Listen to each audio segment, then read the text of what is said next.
وكان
أعوذ بالله من الشيطان الرجيم. الجنة ونعيمها سعد لمن يصلي ويسلم ويبارك عليه. اللهم صل وسلم ويبارك عليه. بسم الله الرحمن الرحيم. أبدأ الإبناء بسم الله العلية مستدرا فيض البركات على ما أناله وأولاه.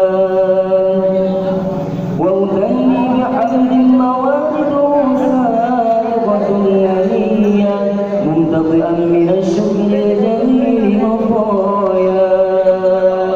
وأصلي وأسلم على النور الموصوف بالتقدم والأولية المنتقل في الغرر الكريمة والجبال. وأستمنح الله تعالى إخوانا يخص عبرة طاهرة نبوية ويعم الصحابة والأتباع ومن والاه. وأستجدي هداية لسلوك السبل الواضحة الجلية وحفظا من الغوالب في خطط الخطأ وخطاه. وأنشر من قصة المولد النبوي برودا حسانا وبقريا ناظما من النسب الشريف عقدا تحلى المسامع بحلاه. وأستعين بحول الله تعالى وقوته القوية فإنه لا حول ولا قوة إلا بالله. طير اللهم قدره الكريم بعرف شديد من صلاة وتسليم. اللهم صل وسيدنا محمد بن عبد الله بن عبد المطلب واسمه شيبة الحمد حمدت خصاله السنية ابن هاشم واسمه عمر بن عبد مناف واسمه المغيرة الذي ينتمى الارتقاء لعلياه ابن قسي واسمه مجمع سمي بقسي لتقاصره في بلاد قضاة القصية إلى أن أعاده الله تعالى إلى الحرم المحترم فحمى حماه ابن كلاب واسمه حكيم بن مرة بن كعب بن لؤي بن غالب بن فير واسمه قريش وإليه تنسب البطون القرشية وما فوقه كنائي كما جناح إليه الكثير وارتضاه ابن مالك بن النضر بن كنانة بن خزيمة بن مدركة بن إلياس وهو أول من أهدى البلد إلى الرحال الحرمية وسمع في صلب النبي صلى الله عليه وسلم ذكر الله تعالى ونباه ابن مبال بن نزال بن معد بن عدنان وهذا سر نظمت فرائده بنان السنة السنية ورفعه إلى خديم إبراهيم أمسك عنه الشارع وأباه ودنان بلا ريب عند ذوي العلوم النسبية إلى الذبيح إسماعيل نسبته وانتباه فأعظم به من عند تلاقت كواكبه الدنيا وكيف لا وسيد الأكرم صلى الله عليه وسلم واسقته المنتقى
kepada ibu bapa dan semua para hadirin untuk hentikan sejenak segala aktivitas dan ziat untuk sama-sama membaca selawat kepada baginda Nabi besar Muhammad sallallahu alaihi wasallam.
Allah ya